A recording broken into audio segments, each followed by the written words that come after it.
Square minus 1 whole का power 6 plus x minus root under x square minus 1 whole का power 6। हाँ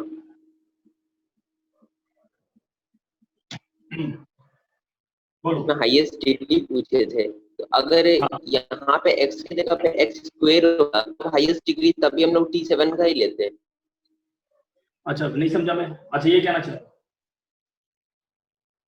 हाँ, अगर ऐसा रहता तो भी T7 ही हमको हाईएस्ट डिग्री देता।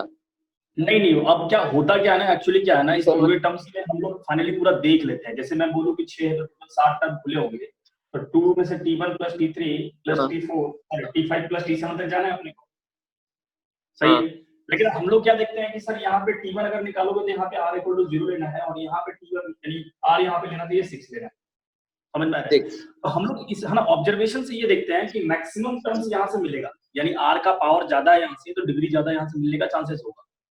लेकिन मान लीजिए कि सर यहाँ पे अगर आप एक्स स्क्वायर की बात कर रहे हैं, तो अगर आपने आर को यहाँ पे 0 रखा है, तो फर्स्ट टर्म पे तो सर ये तो पूरा एज इट इज आ जाएगा। यानी अगर मैं इसको लिखना चाहूंगा तो आप ये लिख दोगे सर, है ना। 6c कितना आएगा भाई साहब, 6c यहाँ पे आएगा 0, इन दोनों पे अगर पहले आदमी पे चला जाएगा तो क्या लिखूंगा, एक्स स्क्वायर के पावर में 6, और इसके ऊपर में कितना चला जाएगा, यानी अंडर रूट ऑफ कितना, एक्स स्क्वायर प्लस 1, और ये पूरा 0 आ जाएगा। यानी यहाँ पे देखोगे तो 12 आएगा।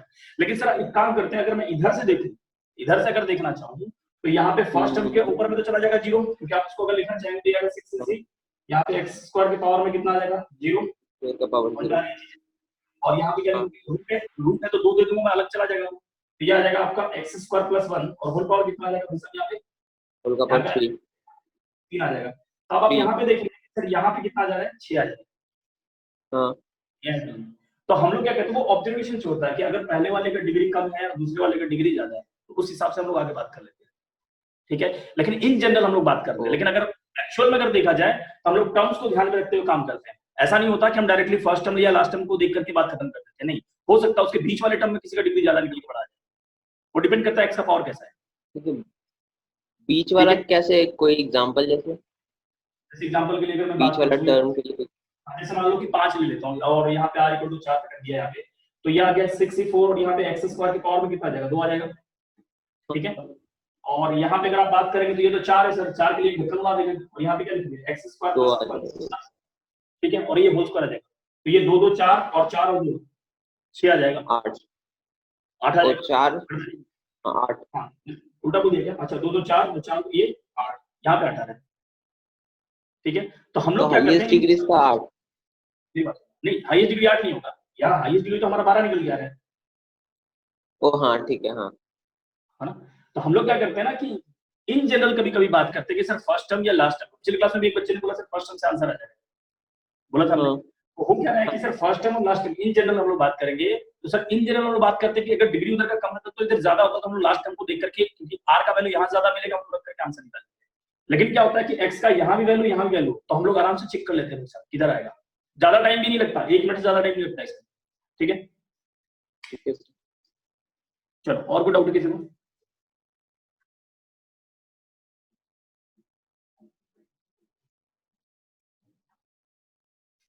सर वो जो आप लास्ट में पढ़ाए थे ना कि एक्स इंडिपेंडेंट वाला टर्म, हाँ आवाज नहीं आ रहा, फिर से बोले। सर वो जो लास्ट टॉपिक आपने पढ़ाया था जिसमें एक्स इंडिपेंडेंट वाला टर्म था, एक्स का पावर 0 सर एक बार उसको डेमोंस्ट्रेट कर दीजिए। देखो जैसे क्या है ना, आप चीजों को समझना, मैं फिर से बताना चाह रहा हूँ। जैसे मान लो ना कोई भी लिखा हुआ टर्म्स है, जैसे मान लो कि a प्लस एक्स के पावर में n लिखा हुआ है, और मैंने बोल दिया कि ये एक्सपेंशन में विच टर्म, है ना, लिख रहा हूँ विच टर्म इज, है ना, independent of x, independent of x.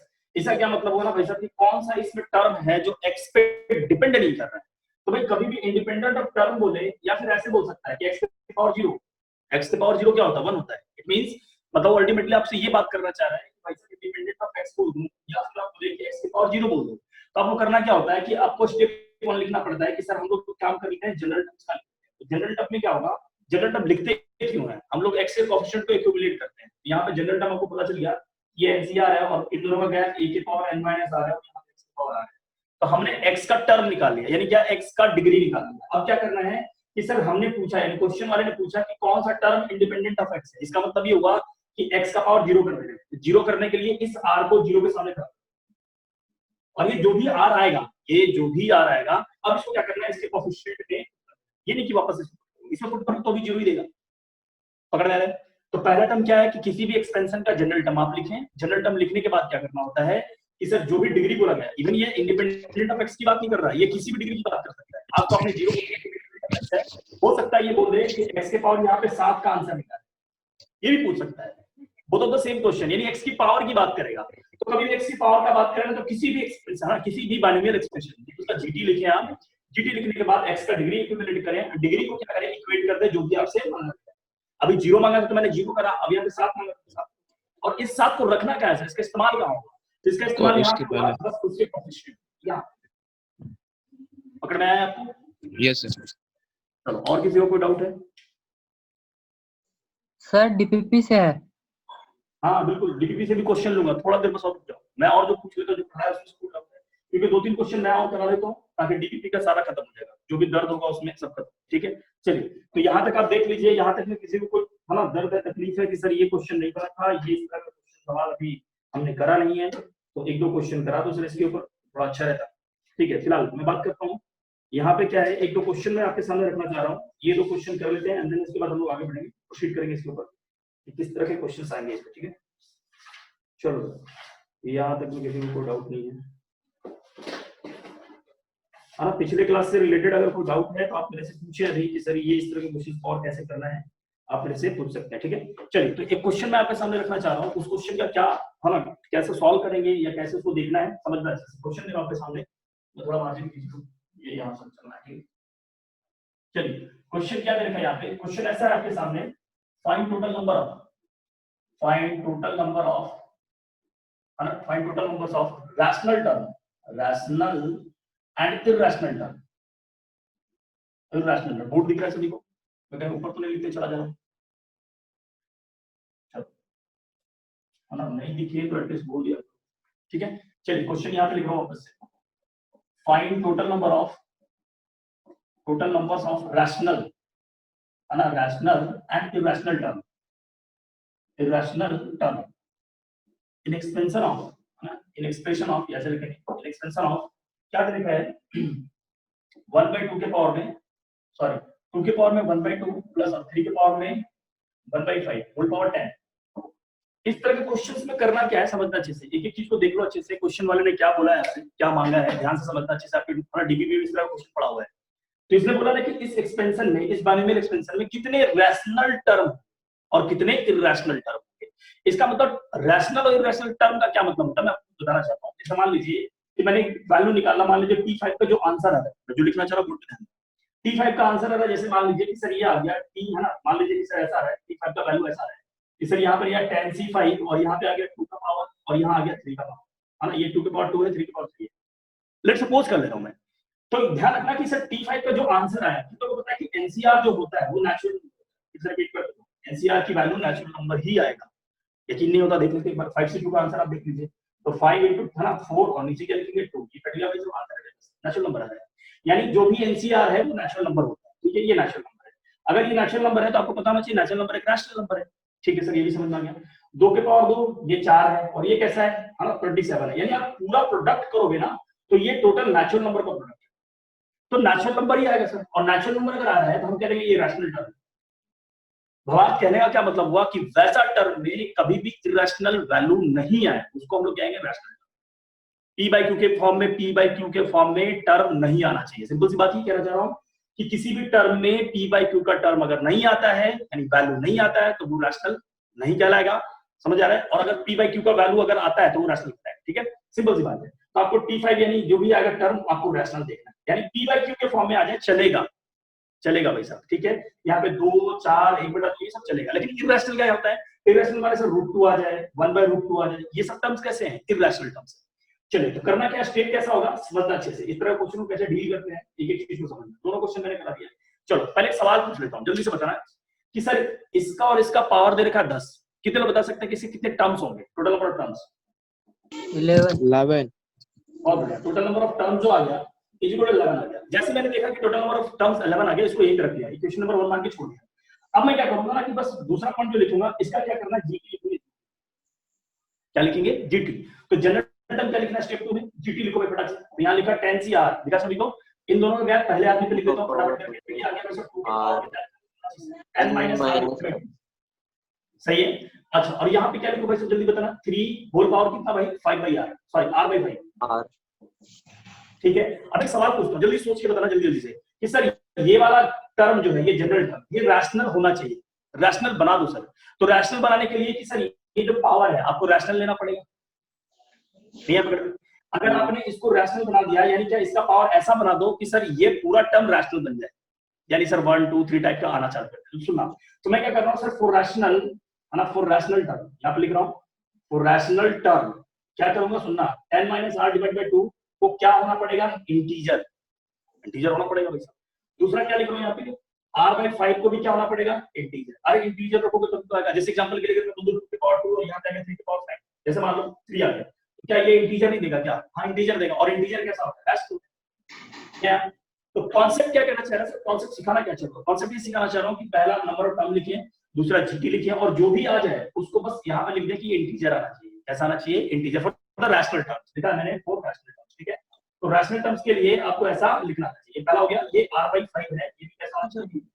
अब करना क्या है कि आपको r का वैल्यू रखना है जिसके चलते इंटीजर निकलता है, और आपको ध्यान रखना चाहिए कि r पॉजिटिव होता है, जीरो से स्टार्ट करना, होल नंबर, ठीक है। चलिए जल्दी से तो पहले नाम पे क्या लो, r का वैल्यू क्या है, 0, नहीं समझ नहीं है, 0 रखूंगा तो क्या 10/2 5 देगा क्या, वो इंटीजर है क्या, हाँ है ना, समझ में आ रहा है।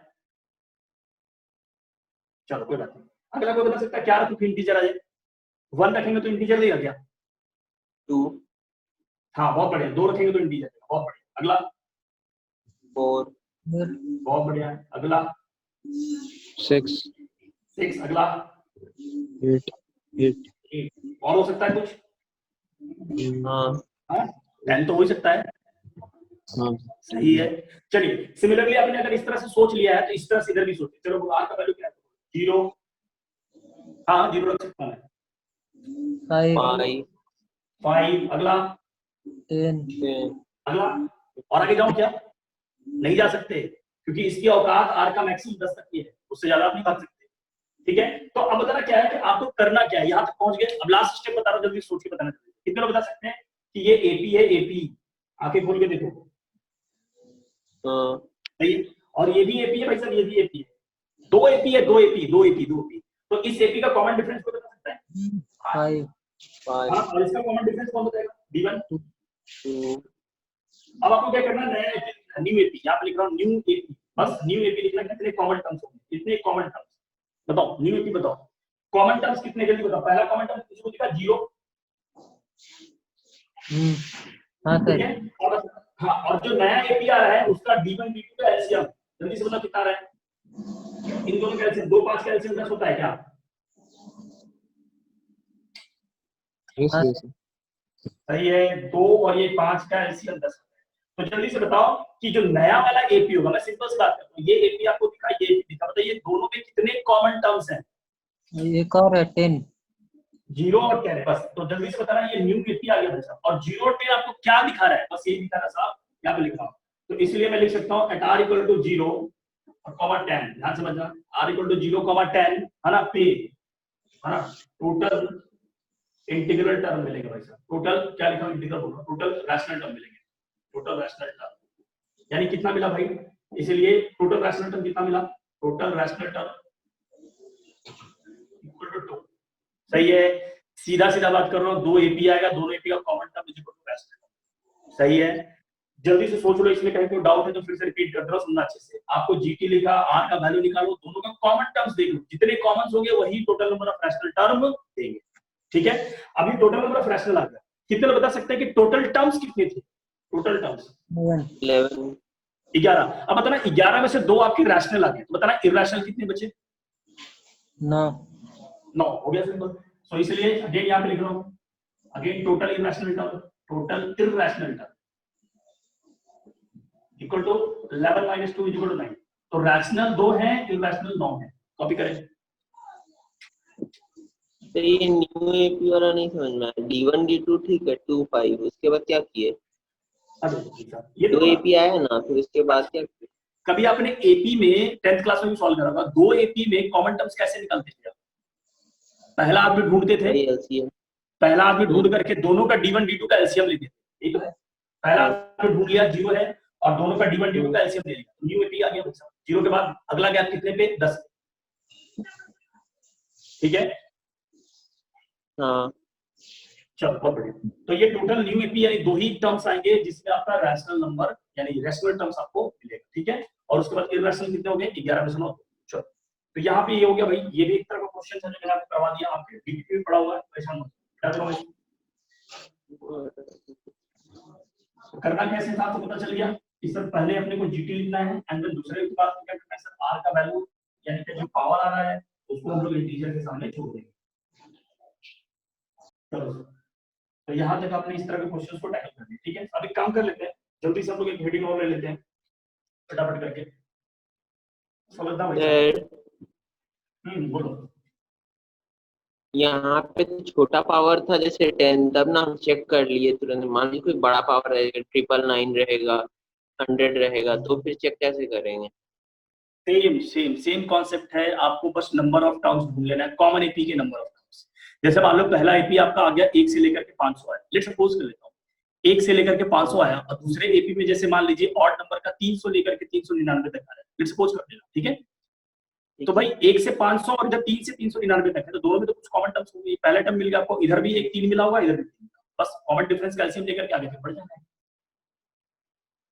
ठीक है? चलो बहुत बढ़िया, आगे बढ़ते हैं। तो बाइनोमियल थ्योरम में हम लोग एक लिख लेते हैं जल्दी से, बस शॉर्ट में निकल जाएगा, जल्दी से लिखना multinomial theorem,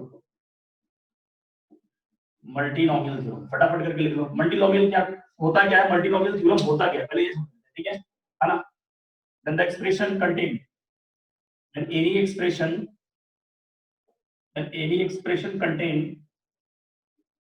contain more than two terms, ठीक है, is known as multinomial expression, है ना? when any expression contain more than two terms is known as multinomial expression। भाई साहब समझना अच्छे से, कितने लोग बता सकते हैं? एग्जांपल के लिए अगर मैं बोल दूं तो अगर मैंने a + b के पावर में n लिखा तो ये मल्टीनोमियल है बाइनोमियल? बाइनोमियल है। दो लोग हैं भाई, दो लोग का मतलब बाइनोमियल, दो माने भाई। अच्छा एग्जांपल के लिए यहां पे लिख दो भाई साहब, जैसे मान लीजिए यहां लिखा a + b + c का पावर है, अब ये क्या है सर? इसको बोलेंगे ट्राइनोमियल, सही है क्या? इसको क्या बोलेंगे भाई साहब? ट्राइनोमियल। तो मल्टीनोमियल का मतलब क्या होगा समझना, जैसे कि चीज को बताते समझना, ट्राइनोमियल ना, ट्राइनोमियल। अब क्या होगा भाई साहब, एक एक चीज को लास्ट में बता दे रहा हूं। जैसे मान लो सर a + b + से लेकर के यहाँ पे लिख दिया, यहाँ पे है ना z तक पावर n लगा दिया, z का यहाँ पे लिख देता हूँ a1, यहाँ पे लिख देता हूँ a2 से लेकर के an, तो बताना कितने लोग हैं यहाँ पे? n लोग हैं, है ना? तो यहाँ पे क्या लिखोगे भाई साहब? मल्टीनोमियल, एक से ज्यादा। सीधा सीधा याद रखना कि सर एक, है ना, मल्टीनोमियल का मतलब क्या होता है? दो से ज्यादा हो गया समझना मल्टीनोमियल लगता है, ठीक है? चलो हम लोग बाइनोमियल में बस दो टर्म की बात करते हैं, मल्टीनोमियल में क्या करते हैं कि दो टर्म से ज्यादा हो गया समझ जाना, उसको हम लोग मल्टीनोमियल में प्रोसीड करेंगे या उस तरह से सॉल्व करेंगे। इसलिए मैंने जानबूझ के लिख दिया है कि when any expression contain more than two terms, है ना, is known as multinomial expression. कहते हैं यहाँ पे ट्राइनोमियल है इसको, ठीक है, लेकिन हमने यहाँ पे बोला क्या है कि दो टर्म से ज्यादा होगा तो हम लोग मल्टीनोमियल बोलते हैं, ठीक है? चलिए, ऐसे अपने को पता है कि सर ये ट्राइनोमियल है, फिर एक 4 टर्म्स आएंगे जिसको टेट्रानोमियल कहेंगे, ठीक है? 5 अगर पेंटानोमियल, ऐसे करते करते भाई मल्टीनोमियल की बात हमने कर ली, ठीक है? चलिए बात करते हैं। तो यहाँ पे करना क्या है सर, ये चीजों को ये मैं कर रहा हूँ, बस ये बताने के लिए आपको बता दिया। बस 4 रिजल्ट लिख रहा हूँ आपके सामने, फटाफट करके याद रख लेना। 4 रिजल्ट लिख रहा हूँ आपके सामने, फटाफट करके उसको याद रख लेना। आप प्रूफ के पीछे नहीं जाएंगे हम लोग। क्या है वो 4 रिजल्ट समझना अच्छे से। पहले तो मैं बता दूं पहला पॉइंट, ठीक है, देखना अच्छे से। लिखा है यहाँ पे x1 + x2 डॉट डॉट, यहाँ पे xn, यहाँ पे n लोग हैं, कितने लोग हैं? n, और होल पावर n, ठीक है? तो पहला जो क्वेश्चन इसमें आता है, पहला क्वेश्चन है total number of terms, total numbers of term, कितने टर्म्स होंगे? टर्म्स कितने होंगे कि x1 x2 x3 से लेकर के xn तक, ठीक है? समझना अच्छे से कि यहाँ पे जितने भी टर्म्स के जो वैल्यूज हैं वो सेम नहीं है, सारे डिफरेंट है। यानी ये x1 है, x2 है, x3 है, सबका वैल्यू सेम नहीं है, अलग अलग है। अगर सेम होता तो ये n टाइम्स मल्टीप्लाई हो जाता। तो हमने क्या करा कि n total number of terms निकालने के लिए क्या करना है, n + 1, यहाँ पे समझना अच्छे से, है ना? यहाँ पे लिखेगा भाई साहब n + r - 1 और यहाँ पे लिखना r - 1, ठीक है? जो लिखा है समझ लेना अच्छे से, n + r - 1 और यहाँ पे लिखा है r। r कौन है सर? ये यहाँ से लेकर के यहाँ तक लोग हैं, आर है ना, ये आर लोग हैं, समझना अच्छे से, ध्यान रखना कि ये जितने भी लोग हैं उसको मैंने आर बनाया। तो टोटल नंबर ऑफ टर्म्स क्या होगा sir, n plus R minus 1 और नीचे आर माइनस। जैसे एग्जांपल के लिए अगर मैं बोल दूं, एग्जांपल के लिए समझना अच्छे से कि सर इसका आंसर मतलब जल्दी से कि अगर मैं बोल दूं सर यहाँ पे 1 प्लस एक्स के पावर में 30, तो टोटल टर्म्स कितने होंगे, एग्जांपल के लिए टोटल टर्म्स कितने होंगे भाई, इससे भी तो यूज कर सकते हैं ना, बिल्कुल यूज कर सकते हैं। कौन बताएगा जल्दी से बताओ, यहाँ पे पता चलता है कि सर 31 टर्म्स होंगे, लेकिन भाई फॉर्मूला भी अगर मैं चलना चाहूँ तो यहाँ पे कितना, यहाँ पे कितने लोग हैं भाई सर, 2 लोग हैं, 30 कैलकुलेट करता हूँ, 30 प्लस अब 2 माइनस 1 डिवाइड बाय कितना, सॉरी सी कितना लिखूं, 2 माइनस 1, ये आ गया कितना 31 C1 और आंसर कितना आता है 30। समझ में आया क्या? Sir mike off. कि मल्टीनोमियल में लगाने के लिए from n plus r minus 1 CR minus 1, ठीक है, इसको लिख लीजिए। पॉइंट नंबर 2 की बात कर रहा हूं मैं, लिख ला अच्छे से भाई साहब।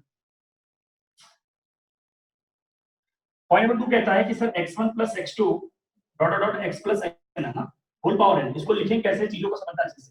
क्या लिख रहा हूं, क्या लिख रहा हूं यहाँ पे समझना अच्छे से कि कभी भी इस तरह से आ जाए मल्टीनोमियल तो आपको लिखना आना चाहिए क्या, समेशन में। समेशन में कैसे लिखूंगा सुनना अच्छे से, समेशन में जो n दे रखा ना होल पावर, उसको ऊपर लिखे n फैक्टोरियल डिवाइड बाय क्या लिखो, सुनना अच्छे से बात को कि सर यहाँ से x1 x2 xn है पूरा पूरा, और सभी का पावर क्या देगा सुनना, यहाँ k1 factorial, k1 factorial, k2 factorial, k3 factorial से लेकर के dot dot dot kn factorial, सब मल्टीप्लाइड है, सारे मल्टीप्लाइड है। इनटू में क्या लिखा सर, ये k1 k2 क्या है, क्या एक्चुअल ये है क्या, लिखा ये x के पावर्स है, x1 का पावर k1 है इनटू x2 का पावर k2 है इनटू x3 के पावर k3 है, डॉट डॉट डॉट कितना है xn का पावर kn है। आप इन सब चीजों को समझ लेना, फिर से रिपीट करो। और यहाँ पे ये k1 प्लस k2 से लेकर के पूरा सम आएगा, सम यानी kn तक का, इसका आंसर है। ये लिखा कैसे गया है बस लिखना सिखा दे रहा हूँ, अपने को यूज यही करना है। फाइनली अगर रिजल्ट भी प्रूफ करूँ तो आपको यही रखना है लास्ट में, क्या करना सुनो अच्छे से, सुनो याद करना कैसे। यहाँ पे आप ध्यान से देखेंगे कि सर यहाँ से लेकर के यहाँ तक पावर कितना दे रखा है, n, इंडेक्स n है, इंडेक्स को फैक्टोरियल में लगा, कितने लोग हैं x1 x2 x3 से लेकर के xn, सभी का पावर लिख लें अपने मर्जी से। हो सकता है कई लोग इसको a b c में भी लेके जा सकते हैं, उनकी मर्जी, लेकिन मैं यहाँ पे k1 k2 k3 से लेकर के kn तक लेके जा रहा हूँ कि n लोग हैं, ठीक है, तो मैंने n लोग लगा दिए, उसी पावर को यहाँ पे सजा दिया है, इसी पावर को मैंने यहाँ पे फैक्टोरियल में लिख दिया है। नोट डाउन करें, यहाँ तक आपको लिखना आना चाहिए इस तरह से, जल्दी से लिखें। यहाँ पे k1 k2 k3 क्या है, पावर है, पावर पावर x का पावर है। जब आप एक्सपैंड करोगे ना इसको एक्सपैंड करोगे, एक्सपैंड तो x का पावर तो आएगा ना भाई साहब, उसी को मैंने नाम दे दिया k1 k2 k3 है, ठीक है। और k1 k2 k3 n तक जो जा रहा है उसका सम आपको n के बराबर आना चाहिए, n का है, ठीक है। फिर से रिपीट करो, मैं बिल्कुल कह रहा हूं, आपको रटवा रहा हूं थोड़ी देर के लिए, आपको डायरेक्टली बोल रहा हूं ये लिखना आना चाहिए, क्योंकि अपने पास टाइम नहीं कि मैं इसको प्रूव करूं, ठीक है, चीजों को समझना चाहिए। रिपीट कर दे रहा हूं फिर से, बहुत अच्छे से समझना। चलो एक एग्जांपल देखिए, कई बच्चे सोच रहे हैं सर तो पूरा चिपका दे सर, है ना, और समझ भी ले रहे। चलो ठीक है, देखो चलो समझ लो, थोड़ा सा प्रूफ देख लेता हूं। यहाँ पे मैंने लिखा है a प्लस x के पावर में n लिखा हुआ है, कितने लोग बता सकते हैं इसका जनरल टर्म, जल्दी से बताओ, जनरल टर्म तो बोलो। NCR समीशन में लिखो, समीशन में ध्यान रखना चाहिए, समीशन में लिखा हूं NCR बोलो a के power n minus r into में x के पावर r, चलो ये सही है क्या, अच्छा जल्दी से बताना, इसको मैं क्या लिखूं, समीशन में लिखा हुआ है, समीशन में लिखा हुआ है। चलो अब क्या लिखूं जरा बताना कोई, क्या यहाँ पे कोई बता सकता है कि सर एक बात बताओ, यहाँ पे ये NCR जो लिखा हुआ है इसको लिखूं कैसे, ये बता सकता है ये है क्या, NCR है क्या, n फैक्टोरियल, सही है, नीचे क्या लिखो बोलो, n minus r factorial divide by कितना r फैक्टोरियल, पहले ये तो सही लिखा गलत लिखा है, सही।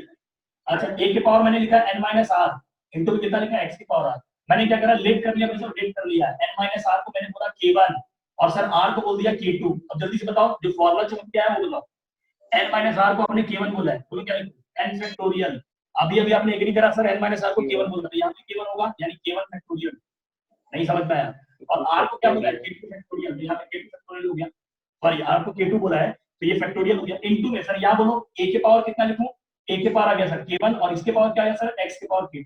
सर एक बात बताओ, ये तो फॉर्मूला वही निकल के आ गया, देखो ऑब्जर्वेशन, इसका मतलब ये हुआ कितने लोग थे सर, 2 लोग थे, 2 लोग, कितने लोग थे, 2 लोग, सर 2 लोग है ना, दोनों का पावर 2 k1 k2, समझ में आ गया।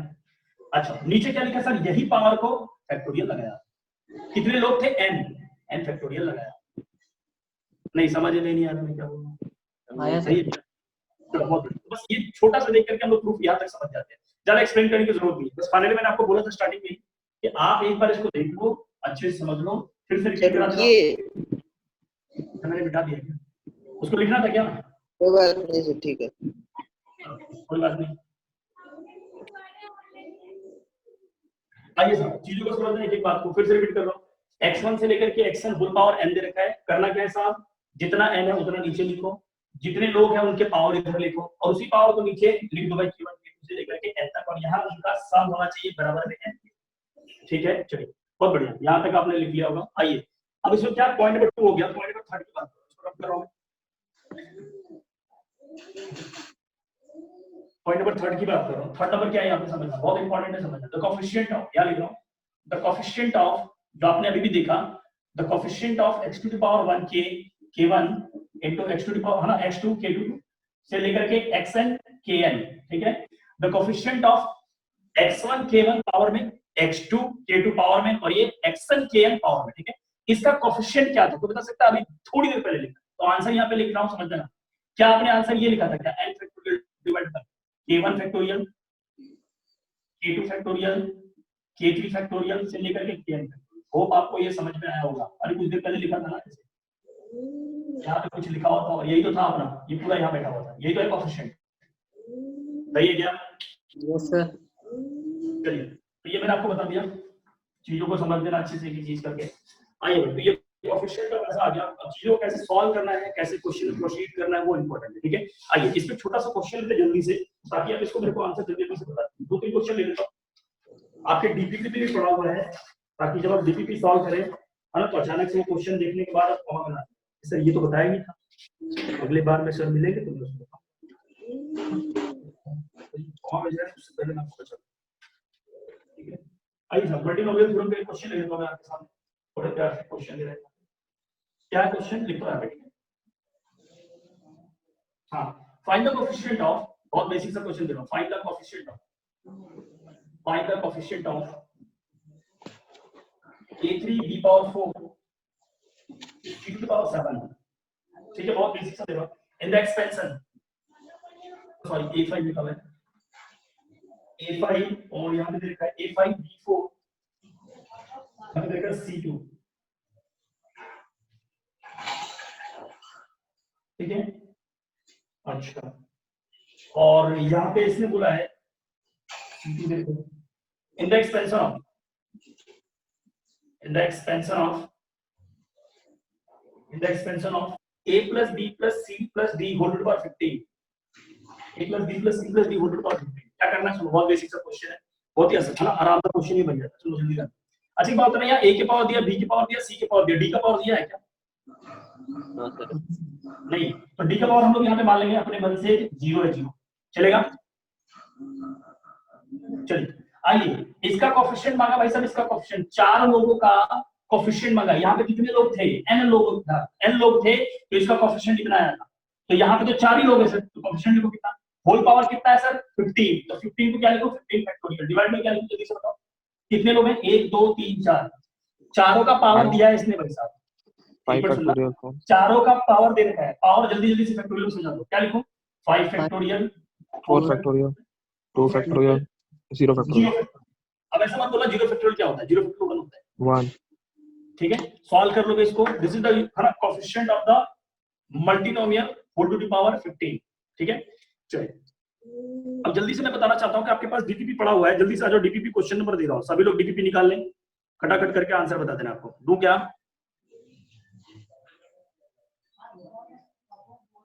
मैं क्वेश्चन टिक करा दे रहा हूं, आप जल्दी से सॉल्व करना, मैं डिस्कस नहीं करूंगा उसको क्योंकि मैंने बता दिया। ठीक है, क्वेश्चन नंबर 25 26, दो क्वेश्चन है मल्टीनोमियल पे, आराम से कर लेना आप। 25 29 सॉरी 25 26 दो क्वेश्चन है मल्टीनोमियल थ्योरम पे।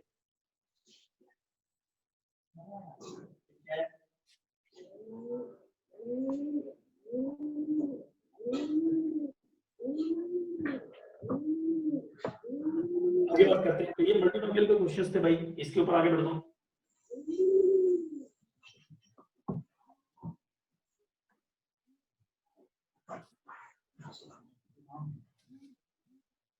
ठीक है, अब एक क्वेश्चन आपने डीपीपी में पढ़ा हुआ है, जरा उसको देख लेते हैं फटाक से, है ना। डीपीपी में एक क्वेश्चन बहुत अच्छा सा है, उसने बोला है क्या,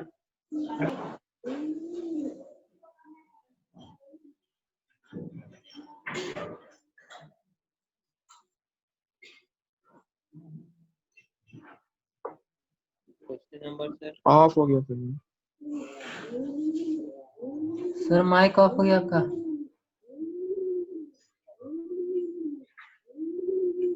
सर आपका माइक ऑफ हो गया है। माइक ऑफ है आपका। क्या करें,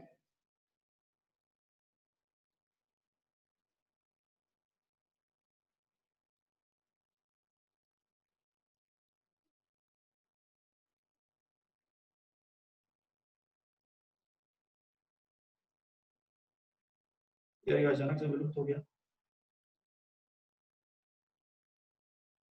1 to the power 3 to the power इस तरह से करके दे रखा है क्वेश्चन, उसने बोला है कितने रेशनल टर्म्स होंगे उस क्वेश्चन में।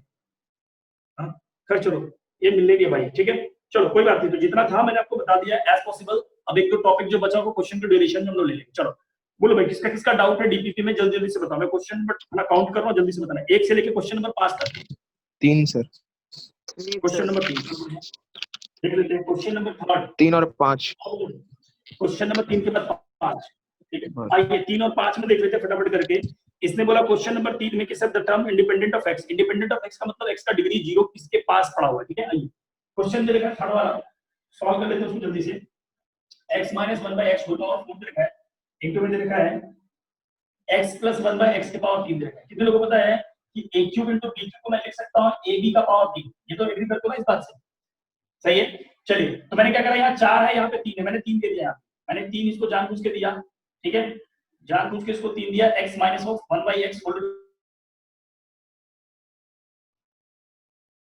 x को संभाले रखा और इसको जल्दी से बताना a³ यहाँ पे b³ लिखा, ये इस तरह का फॉर्मूला। क्या मैं दोनों को समेट के लिख दूं अंदर में, तो क्या लिखूंगा मैं x - 1/x और यहाँ पे लिखूंगा x + 1/x होल पावर कितना आ जाएगा भाई साहब 3। कितने लोगों को पता चला a - b a + b, जल्दी बताओ। a² - b²। हाँ a² - b² x² माइनस अब कितना 1/x² और होल पावर कितना 3। चलिए जल्दी से एक काम करेंगे सर, इसका जीटी लिखेंगे, जीटी लिखो भाई, जल्दी बोलो बोलो भाई। 3CR 3CR पहले आदमी पे इन दोनों का गैप क्या लिखूं x और यहाँ पे क्या लिखूं जल्दी से बताना 6 - 2r। होप आपको समझ में आया मैंने कैसे लिखा है, सही है, पावर जाएगा ना 2। चलिए अगर क्या लिखूं इसका बोलो -1 अपॉन कितना लिखा हुआ है x² होल पावर कितना लिखूं भाई साहब, उसका पैर r। तो जरा मैं इसको सजा के लिखना चाहता हूं, कैसे सजा के लिखना चाहता हूं सुनना अच्छे से। यहाँ पे लिखा x के पावर -2r इनटू में -1 के पावर r, -1 को अलग कर दिया। अब इस x को इसको दे दे रहा हूं, पूरा कंप्लीट लिख रहा हूं, समझना अच्छे से। इस x का बेस दोनों का सेम है, पावर जोड़ो कितना आ जाएगा भाई, डिलीट किया मैंने और लिखा 6 - 4r। होप आपको समझ में आ गया हो, और इनटू में लिख दे रहा हूं -1 की पावर r। पहले चेक कर लो कहीं कोई दर्द है या कोई सवाल है, पूछो, सही है। आइए साहब अब करना क्या है कि सर इस टर्म को इसके साथ मल्टीप्लाई कर दो। कैसे मल्टीप्लाई करेंगे सुनना अच्छे से। तो जब ये पूरा का पूरा झोपड़ा उठ करके इसके पास जाएगा तो x और ये x बेस तो दोनों सेम कराएंगे, पावर जुड़ जाएगा। वैसे क्या लिखोगे इसको, क्या आ जाएगा 3CR x के पावर, है ना, 6 है यहाँ पे 6 आंसर और x एक और जुड़ा तो ये 7 - 4r चलेगा क्या, ठीक है, बहुत बढ़िया। और -1 के पावर फिर बीच में माइनस, फिर क्या लिखूंगा सर यहाँ पे x के पावर -1 आएगा तो जब ये जिस दिन पूरा जाएगा तो क्या मिलेगा, -1 घटा दे रहा हूँ इसमें से, तो 5 माइनस यहाँ पे पूरा लिख रहा हूँ 3CR x के पावर 6 में से 1 गया -1 आएगा पैसा, तो कितना मिलेगा 5 - 4r और -1 के पावर r। अब बताना जल्दी से, ये आ गया तो पूरा प्रश्न। अब इसने बोला है कि वो टर्म बताओ जो x पे डिपेंड नहीं कर रहा, यानी इंडिपेंडेंट, यानी x का वैल्यू कितना होना चाहिए 0, डिग्री 0 होना चाहिए। तो मैं क्या करूंगा, इसका डिग्री 0 करके देखूंगा, आ जा भाई तेरा डिग्री 0 करूंगा। मैंने यहाँ लिखा 7 - 4r = 0, तो r = आ गया 7/4। यहां से देखा तो 5 - 4r = 0, 4r = यानी डायरेक्ट लिखता हूं r का, हम r का जो भविष्य आ गया 5/4। इधर बता सकते हैं r जो हम लोग लेते हैं वो नेचुरल नंबर लेते हैं या होल नंबर, होल नंबर बताइए, दोनों में से कोई होल नंबर है क्या, नहीं, नॉट पॉसिबल। तो बताना कोई भी टर्म ऐसा है जो 0 पे डिपेंड कर रहा, नहीं, तो आंसर 0। आगे बढ़ते हैं, कोई डाउट है, थोड़ा रुक जाइए सर, देख लेते हैं। हाँ देख लीजिए।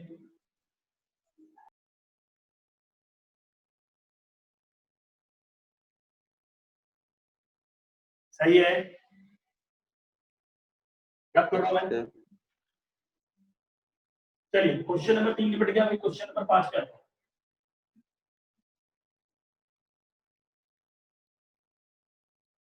क्वेश्चन नंबर 5 पे आता हूं। क्या कहता है क्वेश्चन नंबर 5? अच्छा, ये क्वेश्चन थोड़ा सा बच्चे से परेशान क्यों होंगे, n का वैल्यू निकालना भूल गए। The coefficient of x to the power n, तो मैंने लिखा 1 + x और यहां पे लिख दिया 1 - x to the power n। फिर वही क्वेश्चन आ गया है, इसने बोला है कोएफिशिएंट ऑफ, यहां पे लिखा कोएफिशिएंट चाहिए x की पावर n का। करना क्या है, बस वही तरीका, आपको इसका जीटी लिख देना है। इसको जीटी तो नहीं लिख पाओगे क्योंकि पावर 1 ही है, लिख सकते हैं बट लिखने का कोई फायदा नहीं है, मल्टीप्लाई कर देंगे सीधा। तो इसका जीटी आ गया, वैसे जीटी लिखा। इस तरह क्वेश्चन का अप्रोच भी सीखते चले जाना कैसे चल रहा है, ठीक है, कि एक में होल पावर 1 है और एक में होल पावर 3 है, 4 है, 5 है, n है, तो उसका जीटी लिख के मल्टीप्लाई कर देंगे और x का डिग्री चेक करते हुए निकल जाएगा। तो इसका जीटी कौन बताएगा? एनसीआर, ठीक है, 1 के पावर इनका गैप n - r, फिर क्या आएगा -1 के पावर r into x के पावर, मैं माइनस अलग कर दिया, और 1 के पावर कुछ भी रखो वो बन ही देगा, इसको डिलीट कर दो, सबको फायदा, कोई फायदा नहीं। फाइनली क्या बचा? एनसीआर -1 के पावर, यहाँ पे देता हूँ x के पावर r और यहाँ पे -1 के पावर r, ये आ गया। इसके बाद बाजू में कौन बैठा है? 1 + x। अब पूरे पूरे झोपड़े को यहाँ पे लेके जाओ, तो इसको क्या लिखूंगा सुनना अच्छे से, एनसीआर x के पावर r -1 के पावर प्लस, है ना। अब आगे बढ़ रहा हूँ, एनसीआर यहाँ पे लिखूंगा, इससे मल्टीप्लाई जब होगा ये चीजें तो यहाँ पे आपका पावर ऐड हो जाएगा, वैसे समझना, बेस से पावर ऐड होगा, क्या और r + 1 और ये -1 के पावर, तो चेक करो यहाँ तक सही है, सही है। सही है। चलो अब अगला स्टेप क्या करना है, उसने बोला कि x का पावर n दो मेरे को, वो चिल्ला चिल्ला कह रहा है मेरे को x का पावर n दो। मैंने बोला ठीक है भाई, तेरा x के पावर n कब आएगा? बोला मेरे पावर को बराबर कर दे, ठीक है। यहाँ मैंने पूछा भाई तेरा n कब आएगा बराबर, मैंने बोला मेरा भी पावर बराबर कर दे। तो यहाँ से r का वैल्यू क्या आ गया? n - 1, यहाँ से r का वैल्यू क्या आ गया? n। ये दोनों कोएफिशिएंट आ गए भाई, समझना अच्छे से। तो फाइनली अगर मैं बात करूं कि सर r का वैल्यू जो भी है, यहाँ से r का वैल्यू n आया और यहाँ से r का वैल्यू n - 1, अब इसको पुट कर दो इसमें, तो वही कोएफिशिएंट ऑफ x के पावर n आएगा। क्या लिखूंगा? पुट कर देना भाई, जल्दी से बताना कितना आएगा, ठीक है। चलो तो यहाँ से आ रहा, सुनना अच्छे से, एक एक बात कह रहा हूँ, r = n रख रहा हूँ यहाँ पे, क्या लिखूंगा? ncn x के पावर n -1 के पावर n, ये इसके लिए आ गया। इसके लिए क्या पुट करूंगा? यहाँ पे रखो ncn-1, ठीक है, ncn-1, और यहाँ पे क्या लिखूंगा? जब यहाँ पे रखोगे तो ये n आ जाएगा x के पावर n और ये -1 के पावर n + 1, सॉरी -n के पावर n - 1। अब बता रहा x के पावर n कॉमन आ जाएगा क्योंकि उसी का कोएफिशिएंट चाहिए, x के पावर n कॉमन आ गया और इसके बाद में जो बैठेगा वही कोएफिशिएंट होगा, ठीक है। तो कोएफिशिएंट क्या आएगा जल्दी से बताना, यहाँ पे मिला ncn -1 के पावर n प्लस क्या क्या लिखूंगा? ncn-1 और यहाँ -1 की पावर n, ठीक है। ये आपका आंसर आ गया, लेकिन आंसर आपका मैच नहीं कर रहा था, पहले यहाँ पे देखो, कोई डाउट है? कोई डाउट है यहाँ तक में? कोई डाउट नहीं, यही आपका पूरा का पूरा x की पावर n का कोएफिशिएंट है। चलिए इसको साइड में बात करते हैं, यहाँ लिखा ncn -1 के पावर n प्लस, अब यहाँ पे क्या मिला? ncn-1, यहाँ -1 के पावर n - 1, ठीक है। इसको थप्पड़ मार दो भाई, जल्दी से चेंज करके लिखो, किसी को याद है NCR बराबर क्या होता है? NCn - r, वो आपको समझ में आ रहा है, मैं लिखना चाह रहा हूँ इसको, ये लिखा NCn -1 के पावर n प्लस, यहाँ पे लिखना चाह रहा हूँ, क्या लिखूंगा? जल्दी से कोई बताएगा? तो बोलो क्या लिखोगे? NCn-n-, ठीक है, और ये -1 के पावर n इनटू में -1 के पावर -1, दोनों को स्प्लिट कर दिया पावर, ये -1 के पावर -1 कॉमन आ गया, ये -1 के पावर n आगे आ गया, अब यहाँ पे बचा NCn, ठीक है, प्लस में लिख लो, क्या सुनना चाहिए, बातों को समझो, ये लिखा हो, ये n से n कैंसिल आउट हो जाएगा, माइनस माइनस मिलकर प्लस बन जाएगी NC1, और यहाँ पे ध्यान से देखना, ये -1 के पावर -1, ये माइनस कर नहीं, समझ नहीं आ रहा, कितनों को पता चल गया? -1 की पावर n है और NCn का जो आंसर होता है वो 1 होता है, माइनस NC1 का आंसर क्या होता है? n होता है। फाइनली क्या मिला? -1 की पावर n -1 n, ये आपका आंसर है, ऑप्शन में चेक करो, ठीक है। चलिए तो 1 से 5 में ये आपको दोनों समझ में आ गया होगा। चलिए 5 से 10 में कोई डाउट? 7 7 number sir. एक मिनट आराम से, 5 से 10 में जो डाउट है, क्वेश्चन नंबर 7, एक बच्चे ने पूछा क्वेश्चन संख्या 7, आगे 10 7 के बाद 10 और किसी को? क्वेश्चन संख्या 7, ठीक है। क्वेश्चन संख्या 10 देख लेते हैं, 7 और 10। मैं तेरा क्वेश्चन लिख लेता हूँ, मैं जरा जल्दी से क्वेश्चन लिख लेता हूँ। 3 - 5x होल पावर कितना दे रखा भाई साहब 15 एंड x इक्वल टू 1/5 पे एनजीटी चाहिए, न्यूमेरिकली ग्रेटेस्ट टर्म, ठीक है। 10 नंबर क्वेश्चन क्या है वो जब समझते हैं। क्वेश्चन क्या है, मिडिल टर्म, है ना, मिडिल टर्म ऑफ यहाँ पे दे रखा है 1 + x के पावर में 2n। चलिए 1 मिनट के लिए रुक जाना, बस आपको ये क्वेश्चन कराता हूं जल्दी। अभी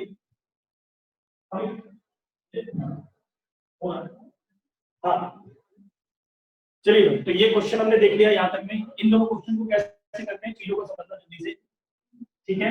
आइए, बहुत ही सिंपल सा क्वेश्चन है भाई साहब। पहले मैं मिडिल टर्म का क्वेश्चन आपको 10 नंबर करा के दिखा देता हूँ, बाकी का दूसरा क्वेश्चन देखना। क्या है क्वेश्चन, इसको समझते हैं। ये क्वेश्चन मिडिल टर्म का है, आपको पता चलना चाहिए कि सर मिडिल टर्म का क्वेश्चन कैसे निकालते हैं। दो तरीका था, एक तो n ऑड हुआ करता था और एक तो n इवन हुआ करता था। तो इवन वाले के लिए मिडिल टर्म होता था n + 2/2। जल्दी से देख करो कि पावर इवन है या ऑड है, इवन है या ऑड इवन है, इवन। तो यहाँ पे क्या लिखूंगा जल्दी से बताना, t 2n + 2 डिवाइड बाय कितना आ गया वैसे 2। आप देखेंगे ये आ गया सर 2 2, यानी 2 कॉमन लोगे तो n + 1 कॉमन लोगे तो n + 1 n + 1। तो कितने बदल सकते हैं, r का वैल्यू क्या लिखूं, r का वैल्यू क्या लिखूं, n this is your 4 r = n middle term. Middle term आपका मिलेगा वैसा, ठीक है। चलिए, तो यहाँ पे मैं बात कर रहा हूँ क्वेश्चन क्या मिला, इसलिए मैं लिख रहा हूँ मिडिल टर्म। मिडिल टर्म आ गया tn + 1, यहाँ पे r इक्वल टू पुट कर देना है n, ये आ गया कितना 2nc, r की जगह पे है, सही है। ये आपका मिडिल टर्म आ गया। लेकिन बात ये हुआ कि बच्चे इसमें एक्सपेंशन करने में फंस गए, एक्सपेंशन का क्वेश्चन था इसमें फंस गए। चलो सब लोग बता सकते हैं कि एनसीआर का फॉर्मूला क्या था, मैं साइड पे एनसीआर का फॉर्मूला क्या होता है, सब लोग बता सकते हैं। यहां पे लिखूंगा n फैक्टोरियल डिवाइड बाय क्या लिखूंगा बोलो, n - r का फैक्टोरियल, यहां पे into r factorial n into कितना n - 1 से लेकर के कंटीन्यूअस प्रोडक्ट 3 to 1, ठीक है। नीचे आप इसको एक्सपैंड करेंगे वो देखा जाएगा। चलिए, अब यहाँ पे क्या लिखा हुआ है जल्दी से बताओ, ये लिखा हुआ है यहाँ पे लिखा हुआ, सुनना जैसे की बात। तो ये लिखा हुआ है 2n फैक्टोरियल डिवाइड बाय क्या लिखूंगा 2n - n फैक्टोरियल, ठीक है। इनटू में क्या लिखूंगा n फैक्टोरियल। तो फाइनली क्या मिला, सुनना जैसे ऊपर लिखा है 2n factorial 2n - n factorial, ठीक है। इनटू में कितना n फैक्टोरियल, ये मिल गया था। 2n का वैल्यू क्या होता है, 2n इनटू में 2n - 1 से लेकर के डॉट डॉट n तक आएगा, फिर आगे तक कहां तक जाएंगे, है ना, n - 1 से लेकर के कहां तक 3 to 1, सही है क्या। अगर आपने यहां तक इसको लिख रखा है तो इसके बाद नीचे क्या लिखो भाई साहब, है ना, तो नीचे का जो फार्मूला है यहाँ पे लिख रहा हूँ, समझना जैसे n फैक्टोरियल इनटू में n फैक्टोरियल। अब बात ये हो रहा है कि यहाँ पे n फैक्टोरियल, यहाँ पे भी n फैक्टोरियल, इसको कैसे शॉर्ट आउट करें, सुनना जैसे जो लिखना चाह रहा हूँ सुनना, कभी से लिखना, इधर बिठा रहा हूँ, इधर बिठा रहा हूँ सब, ठीक है। चलो हम लोग पहुंच गए इस क्वेश्चन पे, ध्यान देना। मैं क्या कर रहा हूँ ना, सुनना, मैं क्या कर रहा हूँ, ऑड वाले जितने टर्म्स है ना बाहर खींच के लिख रहा हूँ, सारे मल्टीप्लाइड है। ऑड वाले कैसे लिख रहा हूँ सुनना, मैंने लिखा 1 2 से लेकर 1 से लेकर के 2 - 1। आपको पता चला कि मैंने ऑड वाले टर्म को यानी ऑड वाले नंबर्स को मल्टीप्लाई कर दिया। तो आपके पास कौन से टर्म्स बचे हैं, सिर्फ इवन वाले, ध्यान से देखो यहाँ पे। तो इवन वाले क्या क्या बचे, सुनना अच्छे से, क्या लिखा सुनना, 2 4 6 डॉट डॉट 2n। पहले चेक करो ये सही लिखा है या गलत लिखा हुआ है, देखो मैं दिखा देता हूँ, सुनो देखो क्या लिखा सुनना, 1 2 3 से लेकर के 2n तक जाना है, 1 2 3 4 5 2n तक जाना है, अगर मैं आया क्या। चलिए, अब नीचे क्या लिखा हुआ है, n फैक्टोरियल इनटू में n फैक्टोरियल, सही है। अब कितने लोग ये सोच के बता सकते हैं कि एक सवाल छोटा सा पूछता हूं, जल्दी से बताना, ये लिखा हुआ 2, ये लिखा हुआ इनटू में, सब लिख रहा हूं 2 × 4 × 6, ये ऐसे मल्टीप्लाइड है, बेसिक बता रहा हूं, सुनना अच्छे से। क्या मैं इसको ऐसे लिख सकता हूं, 2 × 2 × 2 × 2 × 3, चेक करो सही लिखा है, सही है ना। अब सुनना, इसमें से मैं क्या क्या अलग कर रहा हूं, क्या क्या अलग कर रहा हूं, सुनना, मैं लिख रहा हूं, इसको लिखा है ना, यहाँ पे सुनना, ये लिखा हुआ है 2 × 1, यहाँ पे लिखा हुआ है 2 × 2, इनटू में लिखा है 2 × 3, बहुत बेसिक से बता रहा हूँ, सुनना जैसे की बात को। मैं क्या कर रहा हूँ, 1 2 3 को मल्टीप्लाई करके अलग लिख रहा हूँ, और आगे 2 2 2 का मल्टीप्लाई आगे लिख रहा हूँ, 2 × 2 × 2, और इधर आ गया 1 × 2 × 3, चलेगा। बताना ये कितना आएगा, 2 की पावर 3, अरे समझ में नहीं आ रहा है, अंदर क्या लिखूं, 1 × 2 × 3, जमीन पे गिर गया इतना, है ना, बेस में जाके आपको बता रहा हूँ, बेसिक से छोटी सी बात को समझना, इतना भी नीचे नहीं जाते। तो ये आ गया 2 की पावर 3, मतलब क्या होगा, सिखाना क्या चाह रहे हो, 2 4 6 है, 2 4 6 है और 2 2 का मल्टीपल है, तो 3 टर्म लिखा हुआ तो 2 की पावर 3 आएगा। अब बताना जल्दी से, 2 4 6 2n तक है, तो बता कितना लिखो, 2 की पावर n सही है। चलिए तो ये हो गया, समझ में आ गया। अब सुनाती है 1 3 5 डॉट डॉट 2n माइनस 1 और ये आ गया मतलब कितना, ये आ गया 2 के पावर n, बाहर आ गया और अंदर क्या बचा 1 2 से लेकर के n, ठीक है। और नीचे क्या लिखूं n factorial into n factorial, तो पता चला ये n फैक्टोरियल है साहब, चेक कर लो जल्दी से 1 2 से लेकर n तक का, बिल्कुल ये और ये गया भाई साहब, पहले क्या बचा 1 3 5 है ना, डॉट डॉट कितना 2n माइनस 1 और ये नीचे क्या n फैक्टोरियल, सही है, इनटू कितना 2 की पावर n, यही आपका मिडिल टर्म का कोएफिशिएंट है, कॉपी कर लेना। सर क्वेश्चन नंबर 5 कैसे बताए थे, नहीं समझे। फिर से बोले, वो क्वेश्चन नंबर 3 माइनस 5x का पावर 15 है, क्वेश्चन नंबर 7 क्या बताए थे।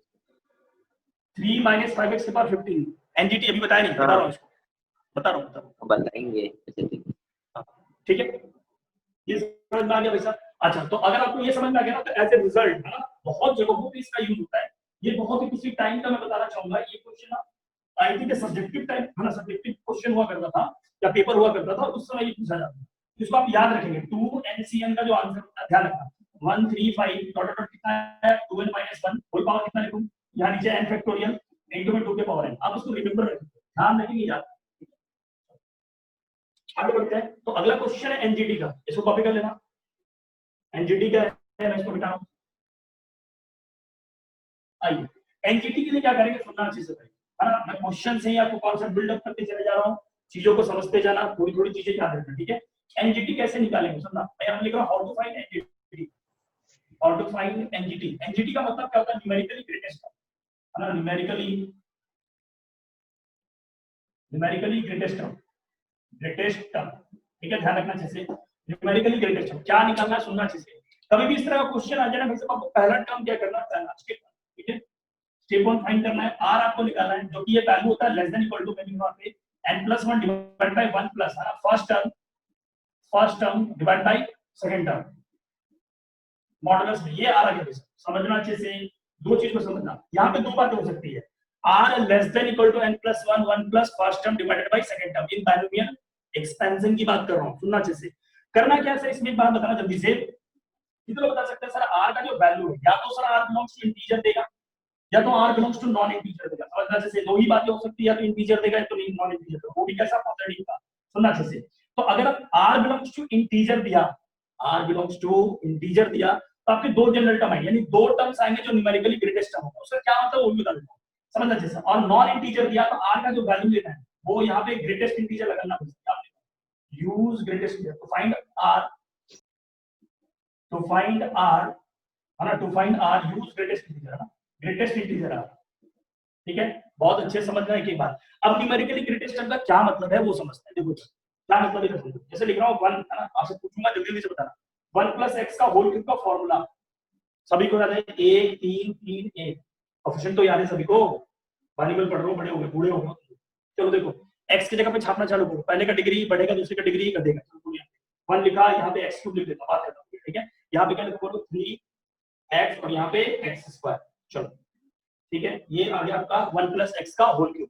अब इसमें न्यूमेरिकली ग्रेटेस्ट टर्म का क्या मतलब है, न्यूमेरिकली ग्रेटेस्ट टर्म के लिए मैं यहाँ पे लिखना चाहता हूँ, यहाँ पे आपके पास टर्म कितने हैं, t1 t2 t3 t4, आपके पास टोटल 4 टर्म आएगा, 4 टर्म। अब इसमें से पूछा जा रहा है कि सर चारों टर्म्स में से कौन सा टर्म बड़ा होगा। अब ये पूरा जो ये डिटेल बता रहा हूं ना, ये एक्सप्लेनेशन है, इसको कैसे समझते हैं, लेकिन आपको याद क्या रखना, बस ये ध्यान रखना अच्छे से। तो न्यूमेरिकल ग्रेडेशन का मतलब क्या हुआ कि सर ये जो आपने टर्म लिया है इसमें से सबसे ज्यादा वैल्यू किसके पास है, तो भाई सबसे ज्यादा वैल्यू अपने उठाना, मुंह से उठ करके नहीं आ जाता, सबसे ज्यादा वैल्यू आपको x का यानी जो वेरिएबल है उसका वैल्यू देना पड़ेगा, यानी आप उसके वेरिएबल का वैल्यू देंगे तो उसको रखने के बाद जो सबसे ज्यादा वैल्यू देगा वही ग्रेटेस्ट टर्म। जैसे एग्जांपल के लिए मैं ले लूं यहाँ पे है ना, 4 खाने लिख रहा हूँ, x = 1, यहाँ पे ले लिया x = 2 ले लिया, यहाँ पे x = 1/2, तो जल्दी से पुट कर दो भाई, आंसर कितना है, 1 रखने पे कितना का बोलो, फर्स्ट टर्म का आंसर 1 मिनट रुक जाना, मैं यहाँ पे ऐसे लिख रहा हूँ, ठीक है, ये आ गया आपका x1 = 1, ठीक है, और यहाँ पे x का वैल्यू ले लिया 2, यहाँ पे x का वैल्यू ले लिया 1/2, लेट्स सपोज करो कि ऐसी वैल्यूज है हमारे पास, चलो तो मैंने x = 1 लिया तो 1 रखने पे फर्स्ट टर्म का आंसर कितना है, ये तो सर 1 ही रहेगा, तो वेरिएबल तो है ही नहीं आया समझ। अच्छा x = अगर 2 रख दूं फर्स्ट टर्म में तो कितना मिलेगा, सर वो 1 ही रहेगा क्योंकि उसमें वेरिएबल है ही नहीं, x = 1/2 रखूं तो कितना मिलेगा, 1 ही मिलेगा, लेकिन सर x = 1 रखूं सेकंड टर्म में तो क्या मिलेगा, सेकंड टर्म ये कितना देगा 3 ये भी कितना देगा भाई साहब, 2 दूना 4 और 3 12। पकड़ में आ रहा है ये बातें। यहाँ पे क्या लिखूंगा भाई साहब, 1/2 रखने पे 1/4 यानी 3/4 आ रहा है। सेकेंड टर्म में जाकर के x का ये वैल्यू रखना है, सेकेंड टर्म में जाकर के ये वैल्यू रखना है। अच्छा अगला क्या रखूं सर, x = 1/2 रखता हूं। चलो कितने बता सकते हैं, 1 रखने पे थर्ड टर्म में, 1 रखने पे थर्ड टर्म में कौन बताएगा, थर्ड टर्म ये रहा, ये देखो कितना है 3 देखा। चलो यहाँ पे बताओ क्या बताएगा, ये भी 3, ठीक है। ये कितना आएगा भाई साहब, ये आएगा, नहीं ये 3 नहीं आएगा, यहाँ जाएगा 3 बार, है ना। ये कोई बता सकता है जल्दी से कितना आएगा भाई साहब, थर्ड टर्म में ये कितना आएगा, मैंने गड़बड़ लिखा है क्या, ये गड़बड़ लिखा है, ये 6 आएगा 6।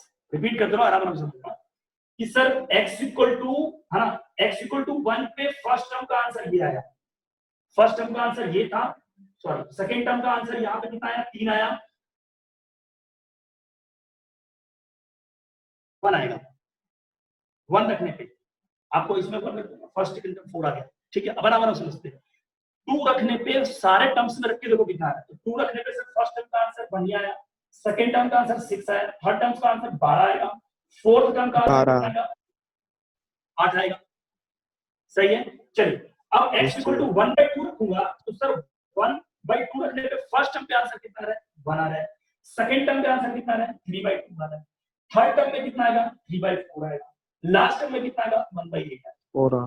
तो यहाँ पे बताने का मतलब ये हुआ कि सर एक बात बताओ, हाँ इसका मतलब ये हुआ कि सर ये जितने भी टर्म्स दे रखे हैं किसी पर्टिकुलर x की वैल्यू पे सबसे ज्यादा वैल्यू किसका है।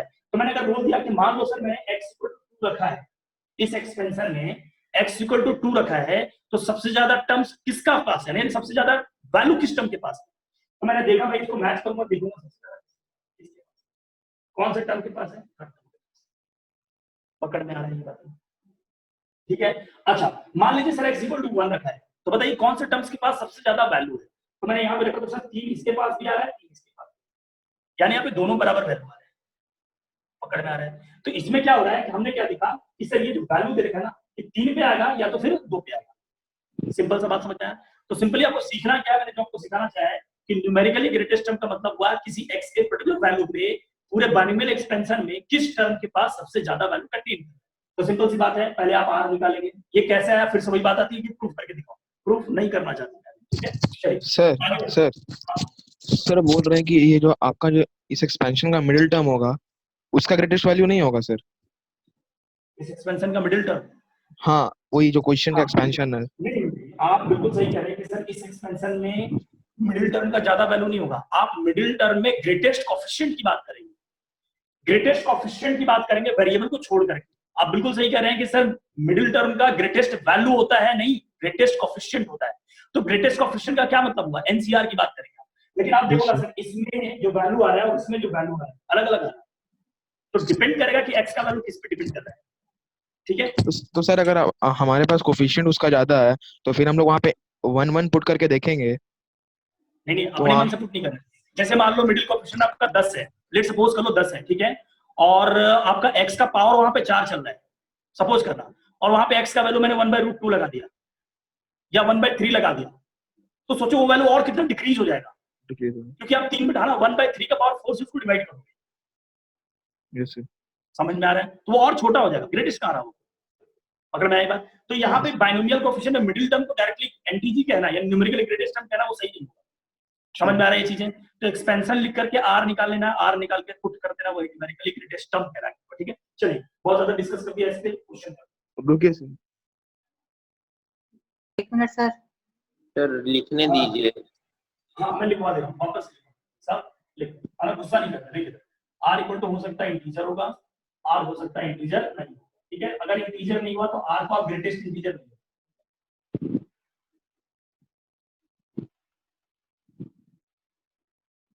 चलिए आइए क्वेश्चन करते हैं फटाफट करके, मैं इसको मिटा रहा हूं। आइए इसी क्वेश्चन को मैं आगे बढ़ा रहा हूं, मिटा दूंगा इसको। क्या ये क्वेश्चन समझना, तो एनजीटी चाहिए भाई साहब, एनजीटी आर निकालो, चलो आर को बता सकता क्या था, n+1 डिवाइडेड बाई, वो तो बता दो 1 plus first term divided by second term, है ना। चलो मॉड है, मॉड मॉड मॉड ठीक है, बोलो n का वैल्यू कितना है 15 प्लस 1, नीचे बोलेगा कोई फर्स्ट टर्म कितना, ये 1 है, फर्स्ट टर्म कितना पैसा, फर्स्ट टर्म 3 है 3 डिवाइडेड बाय सेकंड टर्म कितना है 5 है -5x, मॉड में आ गया वो अपने आप कट जाएगा, मॉडुलस पॉजिटिव है। ठीक है, चलिए एट x इक्वल टू कितने पे चिपका देना है इसको, x इक्वल टू 1/5 पे चिपकाना है, तो r की वैल्यू चमक के आएगा 16, नीचे 1 + 3, नीचे 5 गुना 1/5, काटा पीटा नीचे चला गया, r मेरे में 4, चेक करो जल्दी से सही निकला है गलत निकला है। हाँ तो यहाँ पे लिख देता हूँ r equal to 4 पे we will find है ना, we will get NGT। चलो तो GT लिखो, इसका GT को बता सकता है इसका GT, बड़े प्यारे बच्चे, GT 3CR 15CR सही है, का power 15 minus power n minus 4 4 yes सही सर है। हाँ इनका गैप तो पहले आप देखें, इनका गैप हो गया भाई साहब 11, ठीक है, 11 माइनस इनको भी क्या लिखूंगा जल्दी से बताना, -5x का पावर -5, अच्छा x की जगह पे 1/5 चिपका रहा हूं, चलेगा, अरे दिया यस सर ठीक है, हाँ, होल सर। पावर कितना चिपका रहा, होल पावर आ गया 4, अच्छा ये पॉजिटिव देगा, माइनस के पावर इवन है पॉजिटिव देगा, फाइनली कितना मिला 15c4 into 3 to the power 11, this is your NTT. Copy कीजिए,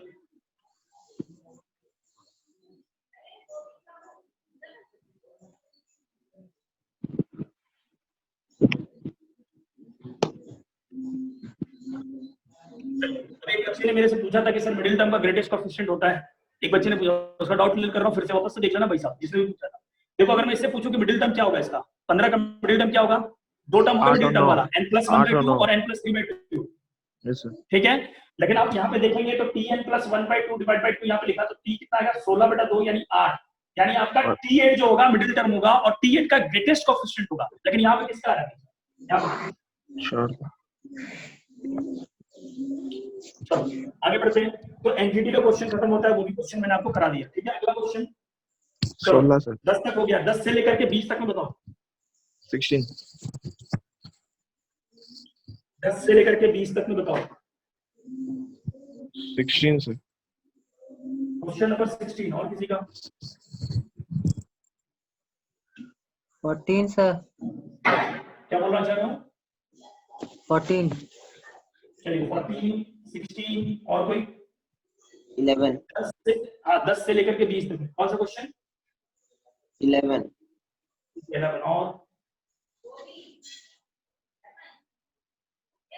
और किसी का भाई,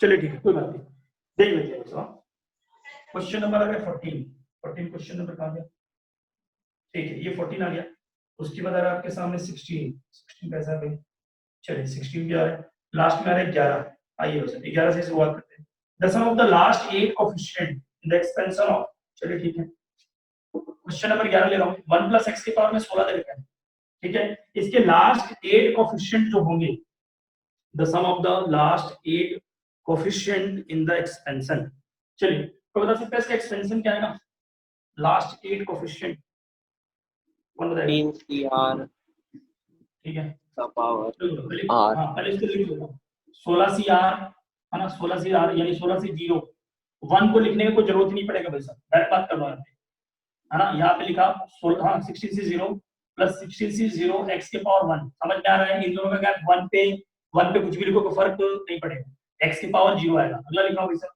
है ना, इस तरह से करते करते 16C1 से लेकर के डायरेक्टली लिखा लास्ट टर्म 16C16 x के पावर 16, ये लिख दिया हमने।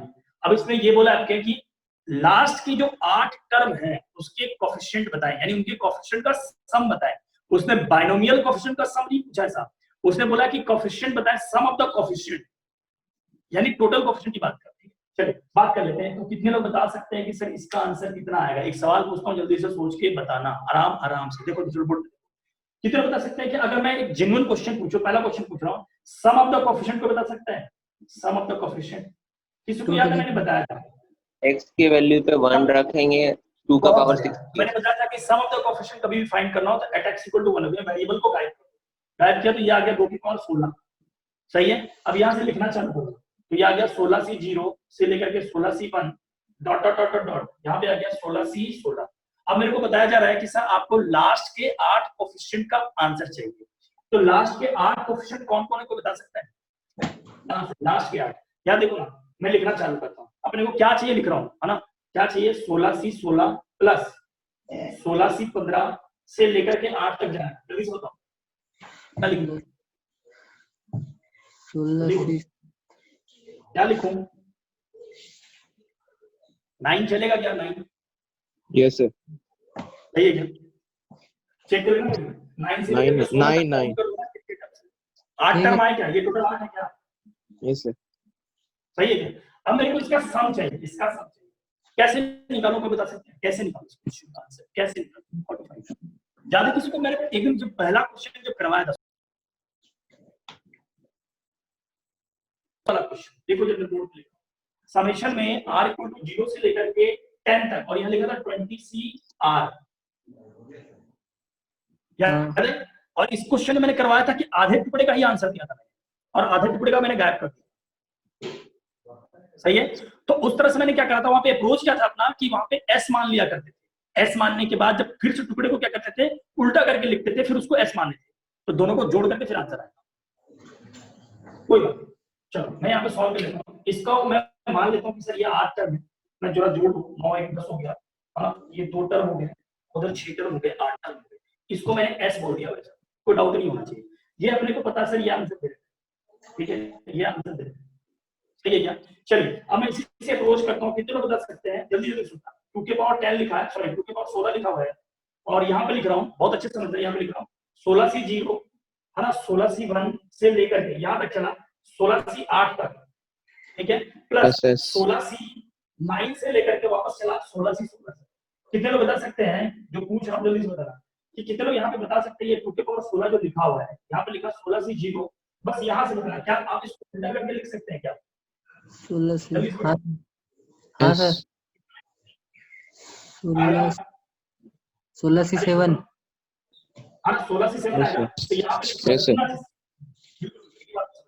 अब यहाँ पे लिखो, अब इसको भी यहाँ से लेकर के यहाँ लिखो, इसको उल्टा करो, उसका उल्टा करो, जल्दी से, इसको आपने s माना है क्या, जल्दी से देखो, हाँ इसको s माना, कितने बता सकते हैं, इसको उल्टा करके लिखो, उल्टा करके, जल्दी बोलो कितना है, 16C16, 16C16, प्लस 16C बोलो 15, बहुत बढ़िया, यहाँ क्लास में को बता सकता है, ये वाला कितना, देखिए ये वाला 16C9, 16C, हाँ आराम से 16C8, सही है, यस सर। ठीक है। अच्छा क्या बताना सर, 16 से लेकर के 16C9 तक का आंसर S है, सर इसमें कुछ घट रहा है, क्या घट रहा है, 16C9 16C9 घट रहा है, तो मैंने क्या ऐड करा, प्लस माइनस कर दें। 16C9 इधर चिपका है ना, प्लस है 16C9 इधर चिपका है, कितना बता सकते हैं, यहाँ से वापस ये क्या बन गया, वापस ये S बन गया, S प्लस S क्या बन गया सर, 2S बन गया, 2S, तो यहाँ पे लिख दो सर 2S इक्वल टू कितना आ गया, 2 के पावर 16 प्लस 16C9, तो S का आंसर आ गया 2 के power 16 plus C9 divided by 2, answer कर देना वैसा, ठीक है।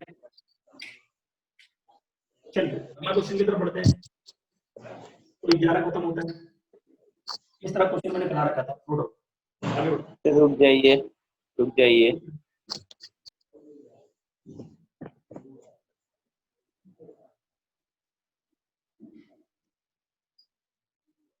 सर वो माइनस होगा वहां पे, कहाँ पे रह जाओ, 2 to तो the यहाँ power पे minus 1/2 16C9 होगा, ये वाला, अच्छा वो 16C9 या 16C8 दिया हुआ है, हाँ नहीं 16C8 तक तो आप यहाँ तक पहुंच ही गए थे, हमने तो ये वाला टर्म बनाने के लिए ये 16C9 को इधर जोड़ा, 16C9 को इधर जोड़ा, सही है। सर जब 16C7 होगा, जैसे 1 2 3 7 जाएंगे, 16C7 आएगा, 16C7 तो फिर 16C8 आया।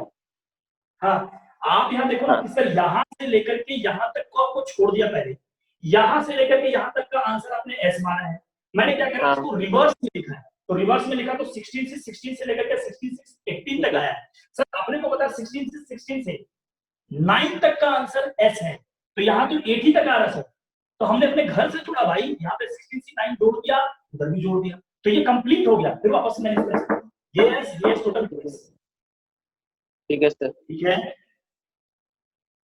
चलो लिख लिया होगा, बेटा दो मैं इसको, यस सर। तो 11 क्वेश्चन खत्म होता है। अगला क्वेश्चन पे ध्यान देना।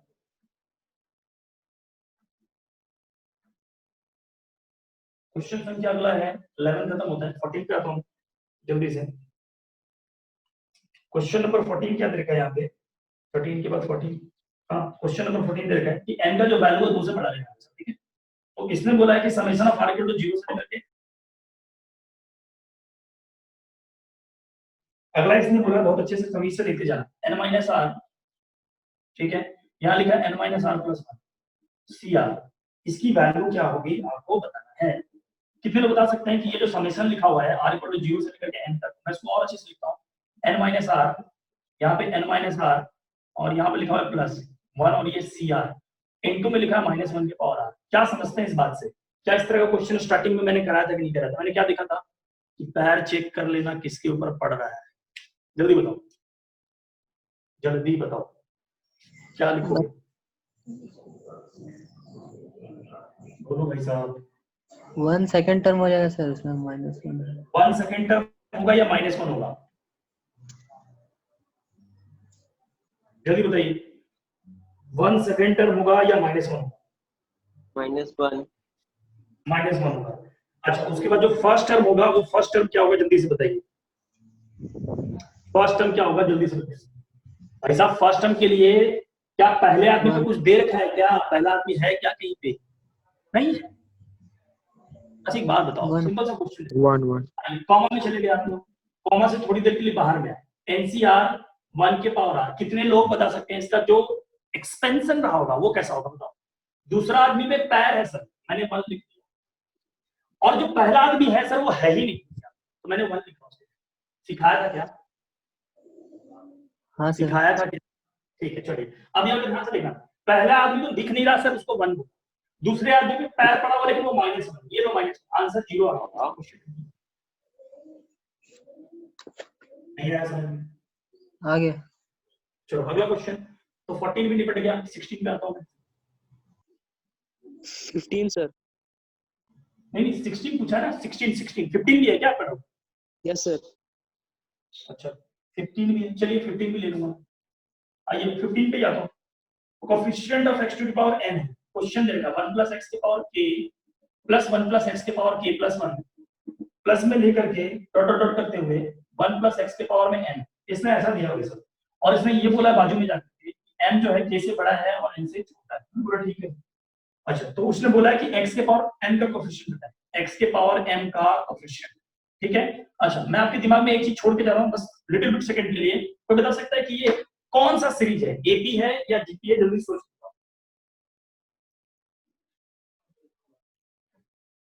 सोचा किसी ने? क्या ये जीपी दिखा किसी को? जीपी जीपी जीपी जीपी दिखा? जीपीएस। बहुत बढ़िया। अगर ये जीपी है तो कितने लोग बता सकते हैं? मैंने बोला कितने लोग बता सकते हैं कि यहाँ से k + 0 से लेकर के n तक चला है, कितने टर्म है ये बताओ। n + 1। n है या n + 1 है? n + 1। n+1 है। तो यहाँ से लिख रहा हूँ n + 1 टर्म की जीपी है भाई, टर्म की जीपी, ठीक है। बस आपको जल्दी से बता दे, सम ऑफ n + 1 टर्म की जीपी फॉर्मूला, दर्द है सर दर्द, a r का power n - 1 divided by r - 1। सही, बहुत बढ़िया। जल्दी से बताना फर्स्ट टर्म कौन है? फर्स्ट टर्म तो ये है सर, दिखा? हाँ सही है क्या? 1 + x की पावर k है फर्स्ट टर्म। चलिए अंदर में चलते हैं, अंदर में जाकर के बात करते हैं, जल्दी बता रेशियो कितना है? Ratio 1 + x।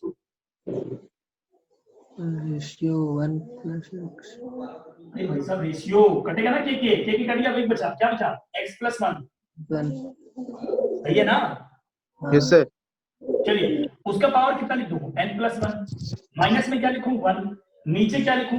x + 1 - 1, 1 से 1 कट गया भाई, 1 + x के पावर k, और यहाँ पे लिख रहा हूं सब कितना? 1 + x का पावर, है ना, यहाँ पे लिखा है n + 1 और -1 डिवाइड बाय कितना? x। ये रहा आपके पास में। पहले यहाँ तक देख लो, किसी को डाउट यहाँ तक किसी को कोई सवाल जल्दी से पूछ लो। No sir. चलिए क्वेश्चन में क्या मांगा गया है? Coefficient of x to the power n मांगा गया है, मैं इसको मिटा रहा हूं, ठीक है साहब, यहां तक में किसी को कोई डाउट नहीं है। ये अपना अब मैं इसको वापस से मिटा करके लिखूंगा। स्टेट याद रखना क्या क्या लिखा हुआ है, 1 + x है और -1 और नीचे x क्या था। तो जो आपका Sn आ गया n+1 का कौन होता है, 1 + x के पावर में k था, 1 + x के पावर में n+1 था, -1 था, नीचे लिखा हुआ x था, ये लिखा हुआ ना। अब इसमें मतलब फाइंड कोएफिशिएंट ऑफ x के पावर m, ये क्वेश्चन नहीं था मतलब, जो ओरिजिनल क्वेश्चन दे रखा था वो ओरिजिनल क्वेश्चन नहीं था, ओरिजिनल ये है क्वेश्चन आपका, उसको फॉर्मेट में समेट करके छोटा बना दिया। अब बात ये होता है कि सर इस तरह के क्वेश्चन को कैसे टैकल करेंगे। सुनना, अब यहाँ पे आपको थोड़ा सा चैलेंजिंग क्वेश्चन क्या है कि ध्यान से देखना, यहाँ पे आपके पास दो फैक्टर दे रखे हैं, एक फैक्टर, दो फैक्टर, दो फैक्टर, दो फैक्टर के पावर में पावर है, दो फैक्टर के पावर में पावर है। तो करना क्या है, दोनों का जीटी लिखेंगे, दोनों का जीटी लिखेंगे, ठीक है। और मैं इसको मल्टीप्लाई करके किसी एक में दे दूंगा, ऐसा नहीं कि दोनों पास जाएगा, एक ही के पास जाएगा ना मल्टीप्लाई करके टाइम। तो क्या लिखूंगा, इसका जीटी लिख रहा हूँ, जल्दी इसको बताएगा उसका जीटी कितना है। जीटी भाई केसीआर सही है ना। चलो 1 2 तो लिखने का कोई मतलब नहीं बनता, पूरा लिख रहा हूं, x के पावर में k और इस x को इसको दे दिया यानी -1। समझ नहीं आया सर, सही है क्या भाई साहब, ये एक हाँ किसी एक ही को तो दूंगा ना, ऐसा नहीं कि इसको भी दूंगा इसको भी दूंगा, ऐसा नहीं होता। जैसे मैं लिखूं 4 × 5 है ना, और नीचे लिखा हुआ 3, ऐसे लिखो क्या 4/3 × 5/3, व्हाट इज पॉसिबल, सही है। तो मैथमेटिकली गलत हो जाएगा, आप एक ही को लेंगे। चलो इनटू में, अब इसका जीटी लिख रहा हूं, इसका जीटी कौन बताएगा, इसका जीटी n+1 c कितना लिखूंगा r, सही है क्या। चलिए कितने लोग बता सकते हैं। अगला जो टर्म, एक काम करता हूं, ये जो r है ना मैं चेंज करता हूं, इसका r और इसका r दोनों का r अलग है, r1 और इसको लिख रहा हूं r2, ठीक है। अच्छा और यहां पे क्या जल्दी बताएगा कोई, x के पावर कितना लिखूंगा बताएगा r2 और यहां पे कितना लिखूंगा -1। चलो अब क्या करना था, दोनों को मल्टीप्लाई कर दो, मल्टीप्लाई कर रहा हूं, लिख रहा हूं KCR1 ×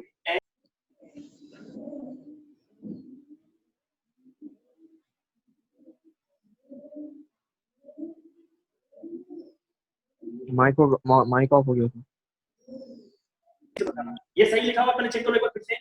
हाँ सर अभी सही। कैसे लिखे हैं, ठीक है, इसका पैर इस पे पड़ा है ना और नीचे वाला ऊपर गया, ठीक है, अच्छे से समझना, ठीक है। यहाँ पे क्या लिख रहा हूँ, दोनों का बेस सेम है, तो यहाँ पे लिख रहा हूँ r1 - 1 और यहाँ पे क्या लिखूंगा प्लस ऑफ r2। पहले चेक करो ये सही है गलत, चेक करो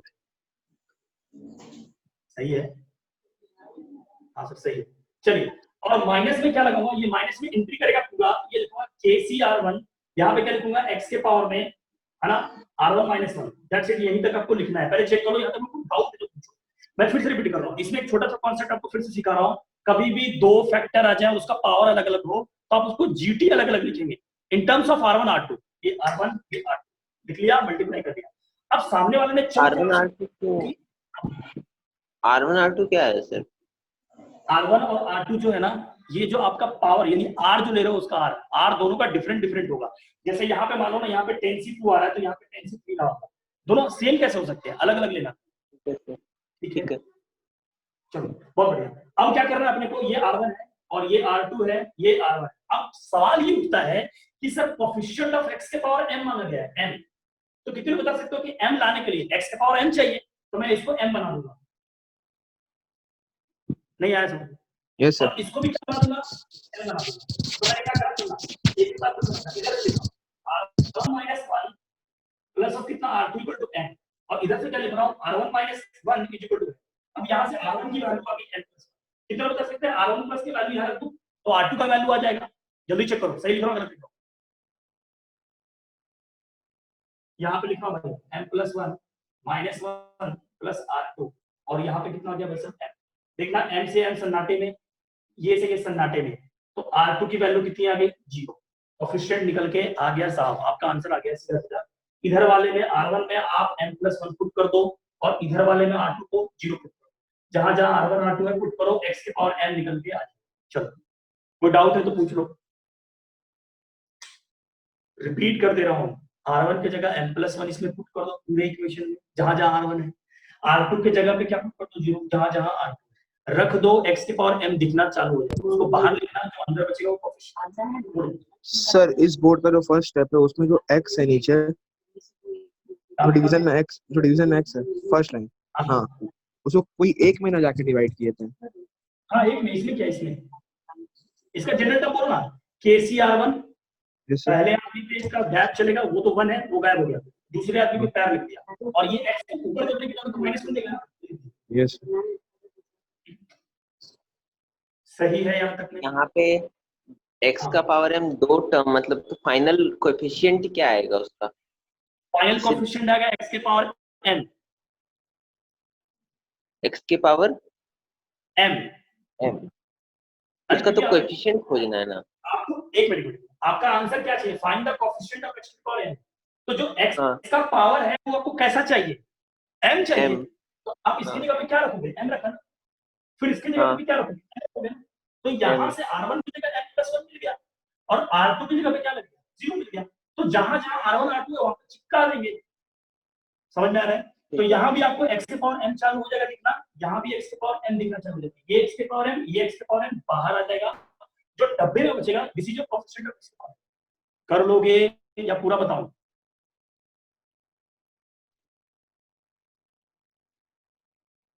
है हो गया कुछ सब सही है या आगे बढ़ूं? आगे बढ़िए। तो भाई ये 16 नंबर भी निकल गया अपना। 16 था या 15 था भाई, मैं भूल गया। एक मिनट जल्दी से देखो आप।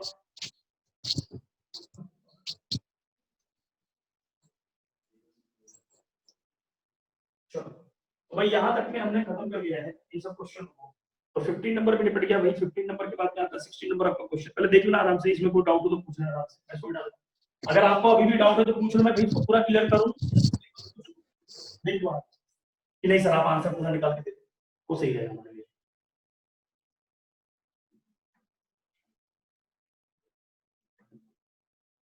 चलिए खैर कोई बात नहीं, 16 पे आता हूं। इससे बोला तो coefficient is the coefficient of 2r + 1 term and r - 2 term in the expansion of is equal to, हां ये सिंपल सा क्वेश्चन भाई। 1 + x के पावर में दे रखा 18, और इसके जो भी टर्म्स है वो कौन कौन से टर्म है?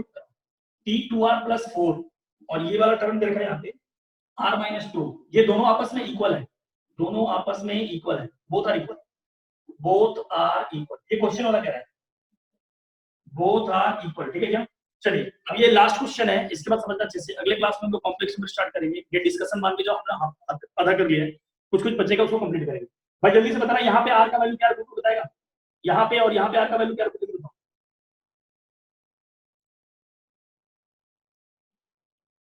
भाई t5 होता है तो r का वैल्यू क्या रखते हैं?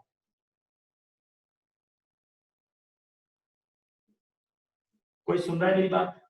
यस 4 रखते हैं ना? तो जल्दी से बताओ इसका वैल्यू क्या है? r - 3 और फिर कितना कितना? 2r 2r - 3 चलेगा।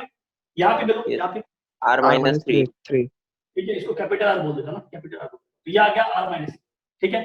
तो ये r की जगह रख दो इस पूरे एक्सपेंशन में और इक्वल कर दो। इक्वल कैसे करेंगे? देखना, ये लिख रहा हूँ t और यहाँ पे लिख रहा हूँ भाई 2r + 3, मेरे को ये चाहिए है ना। t 2r + 4 इक्वल टू दिया है tr - 2, तो यहाँ पे लिख रहा हूँ इसकी जगह पे r की जगह पे पुट करना है कितना? r है ना 2r + 3, और यहाँ पे r की जगह क्या पुट करना है? r - 3। यहाँ पे कितना है? 18c 2r + 3 होल पावर 1 के पावर कुछ भी रखो कोई फर्क नहीं पड़ता। सेकंड में क्या उसका पैर x के पावर कितना? 2r + 3 चलेगा इक्वल टू, यहाँ पे लिख लो भाई साहब, यहाँ पे क्या लिखोगे? 18c r - 3 और 1 के पावर कुछ भी रखो वो वाली बचेगा, और लास्ट में क्या बचेगा? x के पावर में r - 3। ये दोनों आपस में इक्वल है। अब आप इसको सॉर्ट आउट कर